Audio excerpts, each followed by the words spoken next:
Let's play some song. Bye bye. How do you first collect? Show me. Hi ಎಲ್ರಿಗೂ ನಮಸ್ಕಾರ. ಹೇಗಿದ್ದೀರಾ ಎಲ್ಲರೂ? ನಾವಿಲ್ಲಿ ಎಲ್ಲರೂ ತುಂಬಾ ಚೆನ್ನಾಗಿದ್ದೀವಿ. ಐ ಹೋಪ್ ನೀವು ಕೂಡ ಎಲ್ಲರೂ ತುಂಬಾ ಚೆನ್ನಾಗಿದ್ದೀರಾ ಅಂತ ಭಾವಿಸ್ತಾ ನಿಮ್ಮನ್ನೆಲ್ಲ ನನ್ನ ಯೂಟ್ಯೂಬ್ ಚಾನಲ್ ಆದಂಥ ಗ್ಲೋಬಲ್ ಅನಿವಾಸಿ ಕನ್ನಡತೆಗೆ ವೆಲ್ಕಮ್ ಮಾಡ್ಕೊಳ್ತಾ ಇದ್ದೀನಿ. Welcome back. ಸೊ ಇದು ಒಂದು ವೀಕೆಂಡ್ ವ್ಲಾಗ್ ಆಗಿರುತ್ತೆ. ಇದು ಒಂದು ಸ್ವಲ್ಪ ಹ್ಯಾಪ್ನಿಂಗ್ ವೀಕೆಂಡ್ ಅಂತಲೇ ಹೇಳ್ಬೋದು. ಏನಕ್ಕೆ ಅಂತಂದರೆ ಫ್ರೆಂಡ್ಸ್ ಎಲ್ಲ ಮೀಟ್ ಆಗಿದ್ವಿ, ಸ್ವಲ್ಪ ಚೆನ್ನಾಗಿ ಅನ್ನಿಸ್ತು. ಸೊ ಹಾಗಾಗಿ ನಿಮ್ಮ ಜೊತೆ ಕೂಡ ಇದನ್ನು ಶೇರ್ ಮಾಡ್ಕೊಳ್ಳೋಣ ಅಂತ ಹೇಳ್ಬಿಟ್ಟು ಈ ವ್ಲಾಗ್ನ ಶುರು ಮಾಡ್ತಿದ್ದೀನಿ. ಬನ್ನಿ ಒಂದೊಂದಾಗಿ ನೋಡೋಣ.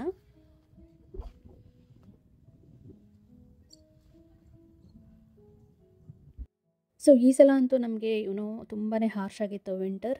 ನೋಡ್ಬೋದು ಸ್ನೋ ಆಗ್ತಾನೇ ಇದೆ ಎವ್ರಿ ಅದರ್ ವೀಕೆಂಡ್. ಹಾಗೆ ಇದು ಒಂದು 4 to 5 ಇಂಚಸ್ ಅಂತ ಹೇಳ್ಬೋದು ಇದು ಸ್ನೋ. ಹಾಗೆಯೇ ಟೆಂಪ್ರೇಚರ್ ಅಂತೂ 15 or 18, 19, 20 ಫಾರೆನ್ಹೀಟ್ ಹಾಗೆ ಇರ್ತಾಯಿತ್ತು.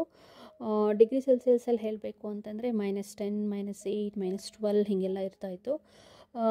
ಸೊ ಏನು ಅಂತಂದರೆ ಸ್ವಲ್ಪ ಇಂಡೋರ್ ಆ್ಯಕ್ಟಿವಿಟೀಸ್ ಮಾಡ್ಕೊತಾನೆ ನಾವು ಬ್ಯುಸಿ ಆಗ್ತಾಯಿದ್ದೀವಿ. ಬಟ್ ಸ್ಕೂಲ್ ಇದೆ. ಬಟ್ ಏನಾಗುತ್ತೆ ಅಂದರೆ ತುಂಬ ಸ್ನೋ ಏನಾದರೂ ಆಗ್ತಾಯಿದ್ರೆ ಕೆಲವೊಂದು ಸಲ ಅಂತೂ ಹಾಲಿಡೇ ಕೊಟ್ಟಿದ್ದಾರೆ ಮುಂಚೆನೇ. ಈಗ ಇತ್ತೀಚೆಗೆ 2 hour ಡಿಲೇ ಅಂತೇಳಿ ಹಂಗೆ ಮಾಡ್ತಾ ಇದ್ದಾರೆ.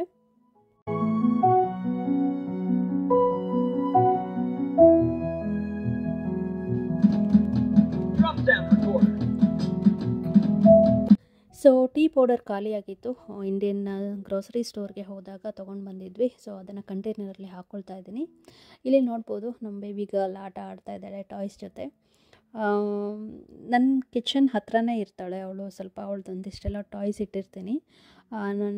ನನ್ನ ಜೊತೆನೇ ಇರ್ತಾಳೆ ಅವಳು ಆಲ್ಮೋಸ್ಟ್. ಸೊ ಹಾಗಾಗಿ ನಾನು ಕುಕ್ ಮಾಡುವಾಗ ಕಿಚನಲ್ಲಿ ಸ್ವಲ್ಪೆಲ್ಲ ಬ್ಯುಸಿ ಇದ್ದಾಗೆ ಹಾಗೆ ಆಡ್ಕೊತಿರ್ತಾಳೆ. ಅವಳು ನೋಡಿದ್ರು ನಂಗೆ ತುಂಬಾ ಖುಷಿ. ಸೊ ಇಬ್ಬರು ಇಂಟ್ರ್ಯಾಕ್ಷನ್ ಮಾಡಿಕೊಂಡು ಕೆಲಸ ಮಾಡ್ಕೊಳ್ತಾ ಇರ್ತೀವಿ. ನಾನು ನಮ್ಮ ಬೇಬಿನ ಕ್ಯೂಟಾಗಿ ಕರೆಯುವಂಥ ಹೆಸರುಗಳು ಹೇಗೆ ಅಂತಂದರೆ, ನನಗೆ ಆ ಮೂಮೆಂಟ್ಗೆ ಏನು ಬರುತ್ತೆ ಅದನ್ನ ಹೇಳ್ತಾ ಇರ್ತೀನಿ. ಕ್ಯೂಟಾಕ್ ಅಂದರೆ ಕ್ಯೂಟಕ್ಕ ಅಂತ ಹೇಳ್ತೀವಿ. ಸೊ ನಮ್ಮ ಮಗನೂ ಅದನ್ನೇ ರಿಪೀಟ್ ಮಾಡ್ತಾನೆ. ನಾನು ಏನು ಹೇಳ್ತಾ ಇರ್ತೀನಿ ಅದೇ ಹಾಗೆ. ಇಲ್ಲಾಂದರೆ ಕುಟ್ಟಿಮಾ, ಇಲ್ಲ ಚಿನ್ನಿಮಾ, ಅದು ಏನೇನೋ ಬರುತ್ತೆ ನನಗೆ. ಪುಟ್ಟಿ ಅಂತ ಬರುತ್ತೆ, ಇಲ್ಲ ಪುಟ್ಟಕ್ಕ ಅಂತ ಬರುತ್ತೆ, ಕ್ಯೂಟಕ್ಕ ಹೇಳಿದ್ನಲ್ವ. ಸೊ ಆ ಥರ ಅವಳು ನೋಡ್ತಾನೇ ಇರಬೇಕು ಅಂತ ಅನಿಸುತ್ತೆ ನನಗೆ. ಅಷ್ಟು ಕ್ಯೂಟ್ ಅನಿಸುತ್ತೆ ಬೇಬೀಸ್ ಎಲ್ಲ ಮಾಡೋದು. ಸೊ ಐ ಥಿಂಕ್ ನ್ಯೂ ಮಾಮೀಸ್ ಯಾರಾದರೂ ಇದ್ದರೆ ಅದನ್ನು ರಿಲೇಟ್ ಆಗ್ತೀರಾ ಇದು ನಾನು ಹೇಳ್ತಿರೋದು ಅಂತ ಅಂದ್ಕೊಳ್ತೀನಿ.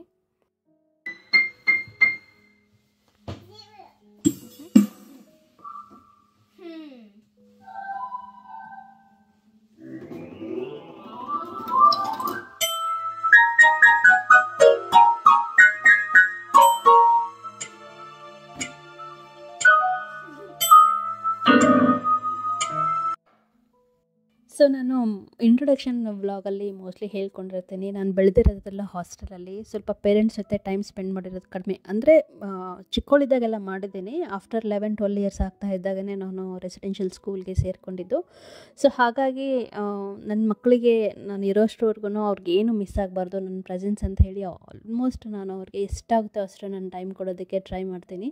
ಸೊ ಬಿಕಾಸ್ ನಾನು ಸ್ವಲ್ಪ ಮಿಡಲ್ ಸ್ಕೂಲಲ್ಲಿದ್ದಾಗ ನಮ್ಮ ಪೇರೆಂಟ್ಸ್ನ ತುಂಬಾ ಮಿಸ್ ಮಾಡ್ಕೋತಾ ಇದ್ದೆ ನಾನು ಸ್ಕೂಲಲ್ಲಿದ್ದಾಗ. ಸೊ ಹಾಗಾಗಿ ಅದು ನನ್ನ ಮಕ್ಕಳಿಗೆ ಆಗಬಾರ್ದು ಅಂತ ತುಂಬ ಕಾಷಿಯಸ್ ಆಗಿ ಇರ್ತೀನಿ ನಾನು. ಸೊ ಹಾಗೆಯೇ ನಾನು ನನ್ನ ಬೇಬಿಗೆ ಸಾಲಿಡ್ ಫುಡ್ ಏನೆಲ್ಲ ಕೊಡ್ತೀನಿ ಅಂತ ಇಲ್ಲಿ ಸ್ವಲ್ಪ ಶೇರ್ ಮಾಡ್ಕೊಳ್ಳೋಣ ಅಂದ್ಕೊಂಡೆ. ಇದು ಸ್ನ್ಯಾಕ್ ಆಪ್ಷನ್ ಅಷ್ಟೇ ಆಗಿರುತ್ತೆ, ಆ್ಯಕ್ಚುಯಲ್ ಮೀಲ್ ಅಲ್ಲ. ಇವಾಗ ಮೊಸರೆಲ್ಲ ಚೀಸ್ ಬಾಲ್ಸ್ ಅಂತ ಬರುತ್ತೆ ನಮಗೆ ಇಲ್ಲಿ. ಅದ್ರ ಜೊತೆಗೆ ಸ್ವಲ್ಪ ಪೀನಟ್ ಬಟರ್ ಆಗಿರ್ಬೋದು, ಇಲ್ಲ ಯಾವುದೇ ಒಂದು ಫ್ರೂಟ್ ಜೆಲ್ಲಿನ ನಾನು ಸ್ವಲ್ಪ ಡಿಪ್ ಮಾಡಿ ಕೊಡ್ತಾ ಇರ್ತೀನಿ. ಹಾಗೆಯೇ ನಾವು ಶೇಂಗಾ ಪುಡಿ ಅಂತ ಹೇಳಿ ಮಾಡ್ತೀವಲ್ಲ, ಕಡಲೆಕಾಯಿ ಪುಡಿ ಅಂತ ಹೇಳ್ತೀವಲ್ಲ, ಅದು ನನ್ನ ಮಗಳಿಗೆ ತುಂಬ ಇಷ್ಟ ಆ್ಯಕ್ಚುಲಿ. ಸೈಡಲ್ಲಿ ಸ್ವಲ್ಪ ತಿಂತಾ ಇರ್ತಾಳೆ ಇಟ್ಕೊಂಡು. ಏನಕ್ಕೆ ಅಂದರೆ ಸ್ವಲ್ಪ ಬೆಳ್ಳುಳ್ಳಿ ಹಾಕಿರ್ತೀವಿ, ಹಾಗೆ ಸ್ವಲ್ಪ ಬೆಲ್ಲ ಹಾಕಿ ಮಾಡಿರ್ತೀವಲ್ವ, ಆ ಟೇಸ್ಟ್ ಅವಳಿಗೆ ತುಂಬಾ ಇಷ್ಟ ಆಯಿತು.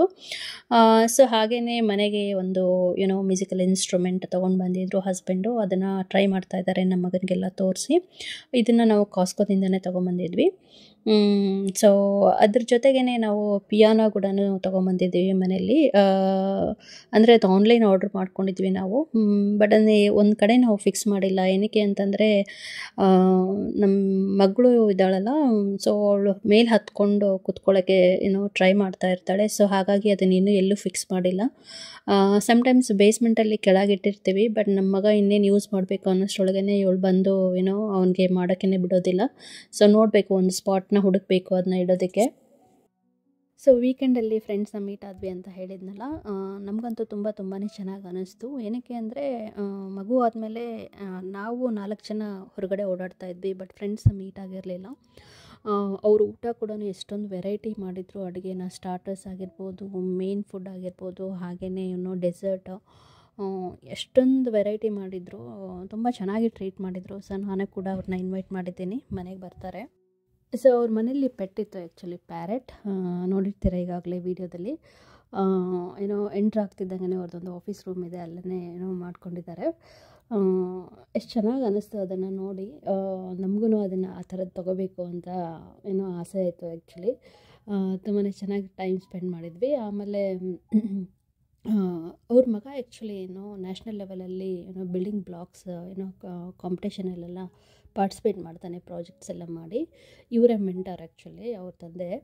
ಸೊ ಹಾಗಾಗಿ ಅದ್ರ ಬಗ್ಗೆ ಎಲ್ಲ ಸ್ವಲ್ಪ ಎಕ್ಸ್ಪ್ಲೇನ್ ಮಾಡ್ತಾಯಿದ್ರು. ಪ್ಲ್ಯಾನಿಂಗ್ ಎಲ್ಲ ಹೇಗೆ ಮಾಡೋದು, ಡಿಸೈನಿಂಗ್ ಆಗಿರ್ಬೋದು, ಆಮೇಲೆ ಇಂಪ್ಲಿಮೆಂಟೇಷನ್ ಎಲ್ಲ ಹೇಗೆ ಮಾಡೋದು, ಪಾರ್ಟಿಸಿಪೇಟ್ ಹೇಗೆಲ್ಲ ಯಾವ ಥರ ಮಾಡೋದು ಅಂತೆಲ್ಲ ಹೇಳ್ತಾಯಿದ್ರು. ಅದ್ರ ಜೊತೆಗೇ ಬೇಸ್ಮೆಂಟಲ್ಲೇ ಸ್ವಲ್ಪ ಗೇಮಿಂಗ್ ಸೆಟ್ ಇತ್ತು. ಅವ್ರ ಮಗ ಮತ್ತು ನಮ್ಮ ಮಗ ಕೂಡ್ಕೊಂಡು ಆಟ ಆಡ್ತಿದ್ರು. ಇಷ್ಟೆಲ್ಲ ಆ್ಯಕ್ಟಿವಿಟಿ ಮಾಡೋಷ್ಟರೊಳಗೆ ಈವ್ನಿಂಗ್ ಆಯಿತು, 4-4:30 ಹಂಗಾಗಿತ್ತು. ಸೊ ಕಾಫಿ ಮಾಡಿದರು. ಕಾಫಿ ಕುಡ್ಕೊಂಡು ನಾವು ಮನೆಗೆ ಹೊರಟ್ವಿ.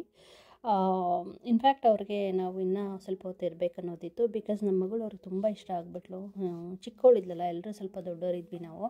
ಸೊ ಹಾಗಾಗಿ ತುಂಬ ಚೆನ್ನಾಗಿ ಆಟ ಆಡಿದರು ಅವಳ ಜೊತೆಗೆ. ಬಟ್ ಅವರು 5 ಗಂಟೆ ಹಾಗೆ ಇನ್ನೊಂದು ಬರ್ಸ್ಡೇ ಪಾರ್ಟಿಗೆ ಹೋಗ್ತಾಯಿದ್ರು. ಅಲ್ಲಿ ಕಮ್ಯುನಿಟಿ ಫ್ರೆಂಡ್ಸ್ ಯಾರೋ ಇನ್ವೈಟ್ ಮಾಡಿದ್ರಂತೆ. ಸೊ ಹಾಗಾಗಿ ನಾವು ಬೇಗ ಬಂದುಬಿಟ್ವಿ. ಬೇಗ ಅಂದ್ರೂ ಒಂದು 4 hours ಆಲ್ರೆಡಿ ಟೈಮ್ ಸ್ಪೆಂಡ್ ಮಾಡಿದ್ವಿ. ಸೊ ಅದಾದಮೇಲೆ ಒಂದು 2 ಡೇಸಲ್ಲೇ ಅವ್ರು ಇಂಡಿಯಾಗೂ ಹೋಗ್ತಾಯಿದ್ರು. ಸೊ ಹಾಗಾಗಿ ಬಂದ್ವಿ ನಾವು. ಹಾಗೆಯೇ ವೀಡಿಯೋದಲ್ಲಿ ನೋಡಿರ್ತೀರ, ಚೀಸ್ ಚಾಕ್ಲೇಟ್ ಕ್ಯೂಬ್ಸ್ ಆಗಿರ್ಬೋದು, ಹಾಗೆಯೇ ಮಫಿನ್ಸ್. ಇದು ನ್ಯೂ ಇಯರ್ ಟೈಮಲ್ಲಿ ಆ್ಯಕ್ಚುಲಿ ನನಗೆ ಫ್ರೆಂಡ್ಸು, ನೈಬರ್ ಇರೋ ಫ್ರೆಂಡ್ಸ್ನ ನಾನು ಇನ್ವೈಟ್ ಮಾಡಿದ್ದೆ. ಅವರು ತೊಗೊಂಡು ಬಂದಿದ್ದರು. ಬಟ್ ಈ ಕಿಡ್ಸ್ಗೆ ತುಂಬಾ ಇಷ್ಟ ಆಯ್ತಿದ್ದು, ಹಾಗಾಗಿ ಇದನ್ನು ಶೇರ್ ಮಾಡ್ತಾಯಿದ್ದೀನಿ. ಈ ನನ್ನ ವ್ಲಾಗ್ ಏನಾದರೂ US ಅಲ್ಲಿ ನೋಡ್ತಾ ಇದ್ದರೆ ಕಾಸ್ಕೋದಲ್ಲಿ ಸಿಗ್ಬೋದು ಇದು. ಹಾಗೆಯೇ ಇಂಡಿಯಾದಲ್ಲೂ ಸಿಗ್ಬೋದೇನೋ ಗೊತ್ತಿಲ್ಲ, ಚೆಕ್ ಮಾಡಿ. ಇದು ತುಂಬಾ ಚೆನ್ನಾಗಿದೆ. ಸೊ ನೀವು ವಿಡಿಯೋ ನೋಡ್ತಾ ಇರೋದು ಮತ್ತು ನನ್ನ ಆಡಿಯೋ ಹಿಂದೆ ಮುಂದೆ ಆಗ್ಬೋದು. ಸ್ವಲ್ಪ ಡೀಟೇಲಾಗಿ ಎಕ್ಸ್ಪ್ಲೇನ್ ಮಾಡ್ತಾ ಇದ್ದೀನಿ, ಹಾಗಾಗಿ ಸ್ವಲ್ಪ ಕ್ಷಮೆ ಇರಲಿ, ಅಡ್ಜಸ್ಟ್ ಮಾಡ್ಕೊಳ್ಳಿ. ಇದು ನೆಕ್ಸ್ಟ್ ಡೇ ಮತ್ತು ಏನಾಯಿತು ಅಂದರೆ ನನ್ನ ಮಗಂದು ಸ್ಕೂಲ್ ಬಸ್ಸು ಮಿಸ್ ಮಾಡ್ಕೊಂಡ್ವಿ. ಸೊ ಹಾಗಾಗಿ ಅವನ್ನ ಸ್ಕೂಲ್ಗೆ ಡ್ರಾಪ್ ಮಾಡಿ ಮನೆಗೆ ಬಂದೆ. ಮತ್ತು ಪಿಕಪ್ ಮಾಡಿಕೊಂಡು ಬಂದೆ ಸ್ಕೂಲಿಂದ. 4 ಗಂಟೆ ಹಂಗೆ ಮನೆಗೆ ಬಂದ. ಯೂಶ್ವಲಾಗಿ ಅವ್ನು ಮನೆಗೆ ಬಂದಮೇಲೆ ಅವ್ನ ತಂಗಿ ಜೊತೆ ಆಟ ಆಡ್ತಾನೆ. ಅದಾದಮೇಲೆ ಸ್ವಲ್ಪ ಸ್ನ್ಯಾಕ್ಸ್ ತಿನ್ನೋದು, ಇಲ್ಲ ಊಟ ಮಾಡೋದು, ಆಮೇಲೆ ಒಂದು ಹೋಮ್ವರ್ಕ್ ಆಗಿರ್ಬೋದು, ಏನಾದರೂ ಈವ್ನಿಂಗ್ ಕ್ಲಾಸಸ್ ಇದ್ದರೆ ಎಲ್ಲ ಹೋಗೋದು ಮಾಡ್ತಾನೆ. ಸೊ ಒಂದು ಆನ್ಲೈನ್ ಪ್ಯಾಕೇಜ್ ಬಂದಿತ್ತು, ಅದನ್ನು ಕೂಡ ಕಲೆಕ್ಟ್ ಮಾಡಿಕೊಂಡೆ. ಅದು ನಮ್ಮ ಮಕ್ಕಳಿಗೆ ಸಪ್ಲಿಮೆಂಟ್ಸ್ ಕೊಡ್ತೀವಿ, ಹಾಲನ್ನ. ಸೊ ಅದು ಡಾಕ್ಟ್ರೇ ಸಜೆಸ್ಟ್ ಮಾಡಿದ್ದಾರೆ. ಅವರು ಯೂಶ್ವಲಾಗಿ ಅವರ ಏಜ್ಗೆ ಅಂಡರ್ ವೆಯ್ಟನ್ನು ಇರ್ತಾರೆ. ಸೊ ಹಾಗಾಗಿ ಅದನ್ನು ನಾವು ಯೂಶ್ವಲಾಗಿ ಕೊಡ್ತೀವಿ ಅವ್ರಿಗೆ. ಇದ್ರ ಜೊತೆಗೆ ನಂದು ಕೂಡ ರೀಸೆಂಟಾಗಿ ಮೆಡಿಕಲ್ ಚೆಕಪ್ ಆಯಿತು. ಸ್ವಲ್ಪ ವಿಟಮಿನ್ ಆ್ಯಂಡ್ ಮಿನರಲ್ಸ್ ನನ್ನ ಬಾಡಿಲಿ ಕಡಿಮೆ ಇದೆ ಅಂತ ಹೇಳಿಬಿಟ್ಟು ನನ್ನ ಡಾಕ್ಟ್ರು ವಿಟಮಿನ್ ಸಪ್ಲಿಮೆಂಟನ್ನು ಕೊಟ್ಟಿದ್ದಾರೆ. ಅದರಲ್ಲೇ ಸ್ಪೆಸಿಫಿಕ್ಕಾಗಿ ವಿಟಮಿನ್ D ಮತ್ತು ವಿಟಮಿನ್ C ತುಂಬಾ ಕಡಿಮೆ ಇದೆ ಅಂತ ಹೇಳಿ ಸಪ್ಲಿಮೆಂಟ್ಸ್ ಜಾಸ್ತಿ ಕೊಟ್ಟಿದ್ದಾರೆ. ನಾನು ನೀರಲ್ಲಿ ಹಾಕ್ಕೊಂಡು ಮಿಕ್ಸ್ ಮಾಡ್ಕೊಂಡು ಕುಡಿತಾ ಇರೋದು ವಿಟಮಿನ್ C. ಮತ್ತು ಈಗ ಒಂದು ಬಾಟಲಲ್ಲಿರೋದು, ಅದರಲ್ಲಿ ಎಲ್ಲ ಥರದ್ದು ನ್ಯೂಟ್ರಿಷಿಯಸ್ ಇರೋವಂಥ ಸಪ್ಲಿಮೆಂಟ್ ಅದು. ಜೊತೆಗೇ ನಾನು ವೆಯ್ಟ್ ಲಾಸ್ ಜರ್ನಿಯಲ್ಲಿ ಇದ್ದೀನಿ. ನಂದು ಸ್ವಲ್ಪ ಡಯಟ್ ಪ್ಲ್ಯಾನ್ ಮಾಡಿಕೊಂಡ್ರೂ ಕೂಡ ವೆಯ್ಟ್ ತುಂಬಾ ಸ್ಲೋ ಆಗಿ ರೆಡ್ಯೂಸ್ ಆಗ್ತಾ ಇದೆ. ಸೊ ಹಾಗಾಗಿ ಸ್ವಲ್ಪ ಪ್ರೋಟೀನ್ ಪೌಡರ್ ತೊಗೊಂಡು ಟ್ರೈ ಮಾಡೋಣ ಅಂತ ಹೇಳಿ ಆರ್ಡ್ರ್ ಮಾಡ್ಕೊಂಡಿದ್ದೆ, ಅದು ಕೂಡ ಬಂದಿದೆ. ಸೊ ಸ್ನ್ಯಾಕಿಂಗಿಗೆ ಅದು ಇದು ತಿಂತಾ ಇರ್ತೀವಿ, ಅದು ಎಲ್ಲ ಬೇಡ ಅಂತ ಹೇಳಿಬಿಟ್ಟು ಒಂದು ಸ್ವಲ್ಪ ನಟ್ಸ್ ತಿನ್ನೋಣ ನಾನು ಮತ್ತು ಹಸ್ಬೆಂಡ್ ಅಂತ ಹೇಳಿದ್ದು ಆರ್ಡ್ರ್ ಮಾಡ್ಕೊಂಡಿದ್ವಿ. ವಾಲ್ನಟ್ಸ್ ಕೂಡ ಬಂದಿದೆ. ಸೊ ಹಾಗೆಯೇ ಇದಾಗಿತ್ತು ಈ ವಾರದ ಒಂದು ಬ್ಲಾಗ್. ತುಂಬಾ ಅಪ್ಡೇಟ್ಸ್ ಇದೆ ಅಂತ ಹೇಳ್ಬೋದು. ಐ ಹೋಪ್ ನಿಮಗೆ ಈ ಬ್ಲಾಗ್ ಇಷ್ಟ ಆಗಿದೆ ಅಂತ ಭಾವಿಸ್ತೀನಿ. ಮತ್ತು ನಿಮಗೆ ಮುಂದಿನ ಬ್ಲಾಗಲ್ಲಿ ಸಿಗ್ತೀನಿ. ಎಲ್ರಿಗೂ ಒಳ್ಳೆಯದಾಗಲಿ. ಟೇಕ್ ಕೇರ್, ಬಾಯ್.